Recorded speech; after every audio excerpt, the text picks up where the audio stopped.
सुबह से जाल डाले बैठा हूं, अब तक एक भी मछली हाथ नहीं लगी। लगता है आज खाली हाथ ही लौटना पड़ेगा।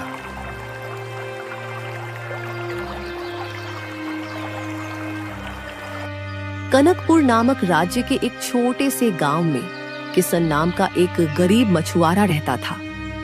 किशन की एक बेटी भी थी, जो थी तो अंधी पर दिखने में बहुत सुंदर थी। क्या बात है किशन, इतने परेशान क्यों हो? क्या हो गया? क्या बात है, बताओ।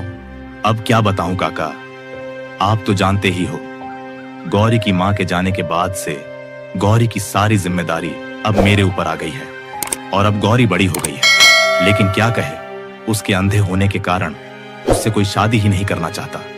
अब तुम ही बताओ, ऐसे में मैं करूं तो क्या करूं? किशन, तुम चिंता मत करो, ऊपर वाला हमेशा हमारी परीक्षा लेता है। ऐसे में हमें हिम्मत से काम लेना चाहिए, हार नहीं मानना चाहिए है। हाँ, शायद तुम ठीक कहते हो काका, मुझे सब कुछ ऊपर वाले पर ही छोड़ देना चाहिए। अब जो किस्मत में होगा उसे कौन बदल सकता है। इतना कहकर किशन नदी किनारे मछलियां पकड़ने चला जाता है। हे ऊपर वाले, मेरी बेटी की किस्मत का दरवाजा तू ही खोल। यह कहकर किशन मछली पकड़ने लगता है। धीरे धीरे शाम होने लगी। किशन के जाल में थोड़ी बहुत ही मछलियां फंसी हुई थी। आज तो इतनी कम मछलियां हाथ आई हैं, इन्हें बेचकर तो केवल एक समय का ही खाना बन सकता है। यह सोचते हुए किशन मछलियां बेचने बाजार जाता है। मछलियां ले लो, मछलियां, ताजी ताजी मछलियां ले लो, अभी अभी लेकर आया हूं। ले लो, ताजी ताजी मछलियां ले लो। किशन मछलियां बेचकर वापस अपने घर चला आता है। घर पहुंचकर उसने देखा कि गौरी चेहरे में उदासी लिए बाहर बैठी थी। गौरी बेटी, मैं घर आ गया। पिताजी, आप आ गए? आपने आज आने में बहुत देर कर दी। आपको तो पता है ना, मैं अकेले कहीं आज जा नहीं सकती हूँ। अरे बेटा, वो क्या है ना कि आज मछलियां हाथ ही नहीं आ रही थी, इसीलिए थोड़ा देर हो गई। तू चिंता मत कर, कल से तू भी मेरे साथ चलना। इस तरह ना तुझे मेरी चिंता रहेगी और ना मुझे तेरी चिंता रहेगी। क्यों बेटा? हाँ पिताजी, यह ठीक रहेगा।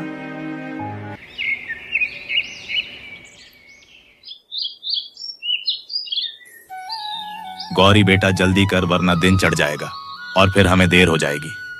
ठीक है पिताजी, चलिए। किशन गौरी को लेकर मछलियां पकड़ने निकल पड़ता है। नदी किनारे पहुंचकर किशन गौरी से कहता है, बेटी, हम पहुंच गए, अब तू नाव में आराम से बैठ जा, फिर हम मछलियां पकड़ने चलते हैं। पिताजी, मैं गिरूंगी तो नहीं ना? अरे नहीं बेटी, बस तू आराम से बैठ। गौरी आंखों से देख तो नहीं सकती थी, इसलिए वो चुपचाप नाव पर बैठ जाती है। फिर किशन नाव लेकर मछलियां पकड़ने निकल जाता है। लेकिन आज उसके हाथ एक भी मछली नहीं लगती है। आज तो एक भी मछली हाथ नहीं आई। पिछले कई दिनों से मेरे साथ यही हो रहा है, मछलियां आती ही नहीं है। अगर ऐसा ही चलता रहा तो मैं और मेरी बेटी तो दोनों भूखे मर जाएंगे। किशन यह सोच ही रहा था कि तभी वहां किशोर नाम का एक दूसरा मछुआरा अपनी नाव लेकर किशन के पास आता है। अरे किशन भाई, आज किसे साथ लेकर आए हो? ये कन्या कौन है? यह मेरी बेटी है गौरी। अच्छा, ये तुम्हारी बेटी है जो अंधी है ना? हाँ, वैसे खूबसूरती में तो ऊपर वाले ने कोई कमी नहीं की है, बस लगता है आंखें देना भूल गया। किशोर भाई, यह तुम कैसी बातें कर रहे हो? देखो, ऐसा है कि मेरी बेटी चाहे जैसी भी हो, मेरे लिए सबसे सुंदर और सबसे अच्छी है, समझे? अच्छा ठीक है भाई, मैं समझ गया, इसमें गुस्सा करने वाली कौन सी बात है। मैं तो बस मजाक कर रहा था, अगर तुम्हें बुरा लगा हो तो मैं यहाँ से चला जाता हूँ। किशोर और किशन की बातों से गौरी मन ही मन उदास हो जाती है। तभी किशन उससे कहता है, बेटी गौरी, क्या हो गया, तुम चुप क्यों हो गई? देखो बेटा, इन जैसों की बातों पर ध्यान बिल्कुल मत दो। अरे इनका तो काम ही होता है दूसरों की बातें सुनना, दूसरों की बातों पर हंसना, मजाक बनाना। इनकी बातों पर ध्यान मत दो, है ना बेटा? पिताजी, मैं ठीक हूँ, मुझे फर्क नहीं पड़ता दुनिया क्या कहती है। आप मुझसे प्यार करते हैं, मेरे लिए यही बहुत है। हाँ, शाबाश मेरी बेटी, तेरी यह सोच मुझे बहुत अच्छी लगी। बेटी, मैं नाव किनारे पर ले चलता हूँ, फिर मैं तेरे लिए जंगल से फल तोड़ कर लाता हूँ, फिर दोनों बाप बेटी मिलकर खाएंगे। किसन इतना कहकर नाव किनारे पर लगाकर जंगल की तरफ चला जाता है। काफी देर हो जाती है पर किसन अभी तक वापस नहीं लौटा। पिताजी, पिताजी, लगता है पिताजी अब तक नहीं आए। पर पिताजी को इतनी देर क्यों लग रही है? गौरी यह सब सोच ही रही थी कि तभी वहां से एक राजकुमार गुजरते हैं। गौरी को अकेला देखकर वह रुक जाते हैं और पूछते हैं, सुनो सुंदरी, तुम कौन हो और यहाँ जंगल में अकेले क्यों बैठी हो? आप कौन है? मैं राजकुमार वीर हूँ, इस राज्य के राजा आदित्य वर्मा का बेटा। मैं शिकार करने जंगल जा रहा था, तुम्हें यूं अकेले बैठा देखा तो रुक गया। कौन हो तुम? गौरी अब राजकुमार को सारी बात बताती है। इसलिए मैं यहाँ पर बैठी हूँ। मुझे तो यकीन नहीं हो रहा है कि तुम्हें कुछ दिखाई नहीं देता। तुम्हारी सादगी, भोलापन और तुम्हारी सुंदरता ने तो तुम्हारी इस एक कमी को नजरअंदाज करने पर मजबूर कर दिया है। अभी राजकुमार और गौरी आपस में बातें कर ही रहे थे कि उसी समय एक शेर वहां आ जाता है और राजकुमार पर हमला कर देता है। राजकुमार, राजकुमार, क्या हुआ? आप ठीक तो है ना?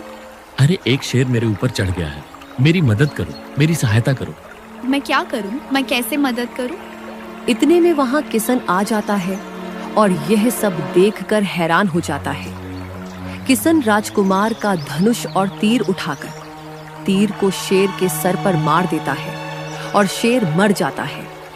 आपने मेरी जान बचाई, आपका बहुत बहुत धन्यवाद। इसमें धन्यवाद कैसा? एक दूसरे को मुसीबत से बचाना यही तो हम सबका कर्तव्य है। जी, आपने बिल्कुल सही कहा। वैसे आप हैं कौन? किसन राजकुमार को सारी बात बताता है। अच्छा, तो आप गौरी के पिता हैं। आपसे मिलकर बहुत खुशी हुई। आपको कभी भी कोई भी परेशानी हो तो हमें जरूर याद कीजिएगा। आपकी मदद करने में हमें खुशी होगी। ठीक है, चलिए अब हमें आज्ञा दीजिए, हम जाते हैं। इतना कहकर राजकुमार वहां से चले जाते हैं। फिर कुछ दिन गुजर जाते हैं और राजकुमार को अपनी भावनाओं का एहसास होता है। ये मुझे क्या हो रहा है? मैं गौरी को भूल क्यों नहीं पा रहा हूँ? उसकी खूबसूरती, भोलापन, ये सब देखकर तो जैसे मैं उस पर मोहित हो गया हूँ। राजकुमार, यह राजकुमार आखिरकार किस सोच में गुम है? लगता है कोई खास बात है। लगता है अब इस बारे में महाराज से ही बात करनी होगी। नहीं नहीं, कोई खास बात नहीं है। मैं तो बस ऐसे ही कुछ सोच रहा था। आप पिताजी को मत बुलाइए। क्या हुआ मंत्री जी? क्या आप लोग किसी गंभीर विषय पर बात कर रहे हैं? महाराज, राजकुमार अब बड़े हो गए हैं। अब आपको इनकी शादी करा देनी चाहिए। अच्छा, तो क्या हमारे बेटे को कोई लड़की पसंद है? क्यों बेटा? राजकुमार महाराज को सारी बात बताते हैं। तो इस तरह से मेरी मुलाकात हुई गौरी से और उसके पिता ने मेरी जान बचाई। फिर तो हमें गौरी के पिता का शुक्रिया अदा करना चाहिए और साथ ही उनसे मिलकर गौरी और तुम्हारे विवाह की बात भी कर लूंगा। क्या सच में पिताजी? आप वाकई में बहुत अच्छे हैं। मैं गौरी और उसके पिता को ढूंढने जा रहा हूँ और हाँ, मैं दोनों को साथ में लेकर लौटूंगा। ठीक है पिताजी, मैं जाता हूँ। इधर किसन फिर से गौरी की आंखों के लिए परेशान होता है। चल बेटी, मैं आज तुझे चमत्कारी बाबा के पास लेकर चलता हूँ। वह तेरी आंखों को जरूर ठीक कर देंगे। पिताजी, आप पहले भी मुझे कितने बाबाओं के पास ले जा चुके हैं, पर मेरी आंखें कोई भी ठीक नहीं कर पाया। बेटी, क्या पता, हो सकता है कि यह बाबा तेरी आंख ठीक कर दे। देख, हमें कोशिश किए बिना हार नहीं माननी चाहिए। चलना, चलकर देखते हैं क्या होगा। ठीक है पिताजी, हम यह कोशिश करके देख लेते हैं। चलिए चलते हैं। किसन और गौरी अब चमत्कारी बाबा के पास जाने के लिए निकल पड़ते हैं। चलते चलते वह घने जंगलों के बीच पहुंच जाते हैं। पिताजी, मैं चलते चलते बहुत थक गई हूँ। कोई बात नहीं बेटी, हम थोड़ी देर यहीं बैठकर आराम कर लेते हैं, फिर चलेंगे, ठीक है ना? गौरी और किसन एक पेड़ के नीचे बैठकर आराम ही कर रहे थे कि तभी वहां पर एक राक्षस आ जाता है। अरे वाह इंसान, वो भी दो। इनकी बलि देकर मैं अपने दानव देवता को खुश कर दूंगा। राक्षस अपने जादू से उन दोनों के चारों ओर आग का घेरा बना देता है। यह महक कैसी है? पिताजी उठिए, देखिए जलने की महक आ रही है। बेटी, हमारे चारों तरफ तो आग लगी है, पर आग यहाँ लगी कैसे? यह आग मैंने लगाई है। तुम दोनों की बलि देकर मैं अपने दानव देवता को खुश करूंगा। राक्षस यह कहकर वहां से चला जाता है। बेटी, तू डर मत, मैं कुछ करता हूँ। किसन को कुछ समझ नहीं आता। जैसे तैसे वो छलांग लगाकर आग के घेरे से बाहर निकल आता है। पिताजी, पिताजी मुझे बचाइए। बेटी तू चिंता मत कर, मैं अब भी कहीं से पानी लेकर आता हूँ। किस्न को एक कुआं नजर आता है। वो जल्दी से उस कुएं से पानी निकालता है और आग पर डालने लगता है। धीरे धीरे करके आग बुझ जाती है। बेटी तू ठीक तो है ना? तुझे कुछ हुआ तो नहीं ना? ये सब मेरी ही गलती है ना। मैं तुझे चमत्कारी बाबा के पास ले जाने की जिद करता और ना ही ये सब कुछ होता। मुझे माफ कर दे बेटी, मुझे माफ कर दे। पिताजी आप माफी मत मांगिए। ऊपर वाले ने जो लिखा है वो होकर ही रहेगा। मैंने सब कुछ ईश्वर पर छोड़ रखा है। आप भी सब कुछ उन्हीं पर छोड़ दीजिए। मुझे पूरा भरोसा है कि वो एक दिन सब कुछ ठीक कर देंगे। चलिए अब घर वापस चलते हैं। गौरी और किशन अब वापस घर जाने लगते हैं। तभी कुएं से एक आवाज आती है। रुक जाओ, मुझे बचा लो, मुझे ऐसे छोड़कर मत जाओ, मेरी मदद करो। अरे ये आवाज कहाँ से आ रही है? लगता है कि आवाज इस कुएं से आ रही है। किशन कुएं के पास जाकर देखता है तो उसे कुछ नजर नहीं आता है। अरे कौन है यहाँ जो हमें आवाज दे रहा है? रस्सी ऊपर खींचो, रस्सी ऊपर खींचो। किशन तुरंत रस्सी ऊपर खींचता है। अरे इस बाल्टी में तो एक सुनहरा रंग का सेब है, पर यह कुएं में आया कहाँ से? तभी उस सेब से आवाज आती है। मैं एक परी हूँ। मैं जब इस जंगल में घूम रही थी तभी एक राक्षस ने मुझे पकड़ लिया और अपने मायावी जादू से मुझे इस सुनहरे सेब में कैद कर दिया ताकि बाद में वो मेरी बलि दे सके। तो अब तुम इस सेब से कैसे बाहर आओगी? अगर कोई एक इंसान बिना छुए बिना देखे सेब को खा ले तो राक्षस का जादू टूट जाएगा और मैं आजाद हो जाऊंगी।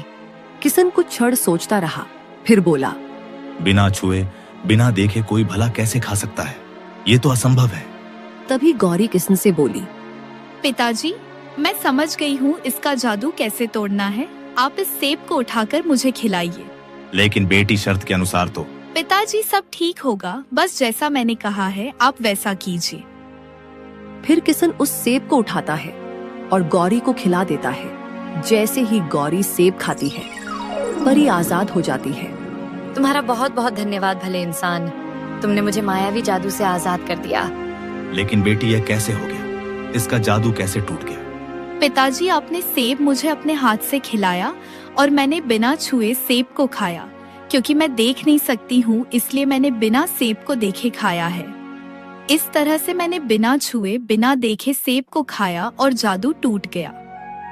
तुम्हारा धन्यवाद कन्या, तुमने मुझे इस जादू से आजाद किया है, इसलिए तुम मुझसे कोई एक इच्छा मांग सकती हो। परी जी मेरी तो बस एक ही इच्छा है। मैं अपनी आँखों से दुनिया देखना चाहती हूँ। क्या आप मेरी आँखों को ठीक कर सकती हैं? ठीक है, मैं तुम्हारी इच्छा जरूर पूरी करूंगी।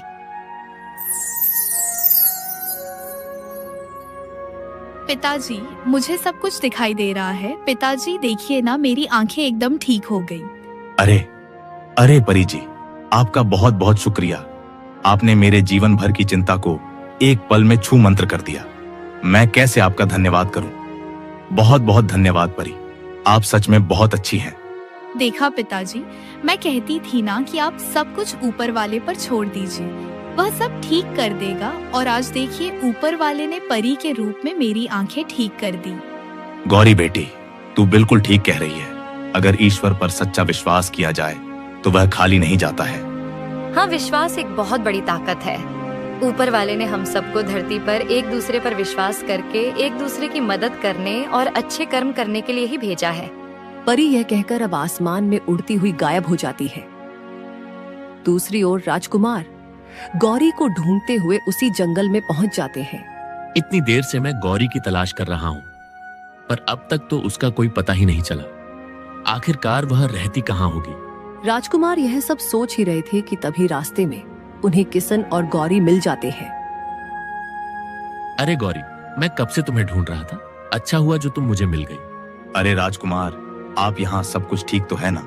हाँ, सब कुछ ठीक है। मैं आप दोनों को ही ढूंढ रहा था। देखिए, मैं आपसे कुछ कहना चाहता हूँ। मुझे आपकी बेटी गौरी बहुत पसंद है। क्या आप अपनी बेटी का विवाह मुझसे करेंगे? लेकिन राजकुमार, मेरी बेटी तो अंधी है। क्या आप एक अंधी लड़की से शादी करेंगे? देखिए गौरी की इस एक कमी से मुझे कोई फर्क नहीं पड़ता। इंसान के मन की दृष्टि ही सब कुछ होती है। अपने पिता की बात सुनकर गौरी चुपके से उससे कहती है, पिताजी, आप राजकुमार से झूठ क्यों बोल रहे हैं? उन्हें क्यों नहीं बता रहे कि अब मेरी आंखों की रोशनी ठीक हो गई है? अरे बेटी, मैं तो राजकुमार की परीक्षा ले रहा था। ये आप दोनों क्या बातें कर रहे हैं? उससे पहले मैं आपको कुछ बताना चाहता हूँ। किशन राजकुमार को सारी बात बताता है। क्या सच में गौरी की आंखों की रोशनी ठीक हो गई? अरे वाह, ये तो बहुत ही अच्छी बात है। हाँ राजकुमार, मैं तो बस आपकी परीक्षा ले रहा था। देखना चाहता था कि आप मेरी बेटी की कमी के साथ उसे अपनाते हैं या फिर नहीं, क्योंकि जीवन केवल ऊपरी दिखावे या सुंदरता से नहीं चलता, बल्कि एक दूसरे की कमियों को भी अपनाना पड़ता है। हाँ, ये बात आप ठीक कह रहे हैं। मैं सच कहूं तो मुझे गौरी की अच्छाई, इसकी सादगी, इसका भोलापन ही बहुत पसंद आया। अगर इसकी आंखें वापस ना भी आती तो भी मैं गौरी से ही विवाह करता और हमेशा इससे प्रेम करता। अब राजा राजकुमार और गौरी की धूमधाम से शादी करा देते हैं और दोनों खुशी खुशी राजमहल में एक साथ रहने लगते हैं। इंसान अपने तन की सुंदरता से नहीं, बल्कि मन की सुंदर से अच्छा बनता है, और जो मोहब्बत मन की सुंदरता देखकर की जाती है वही जीवन भर चलती है। वहीं तन की सुंदरता समय के साथ साथ खत्म होने लगती है और साथ ही मोहब्बत को भी मिटा देती है।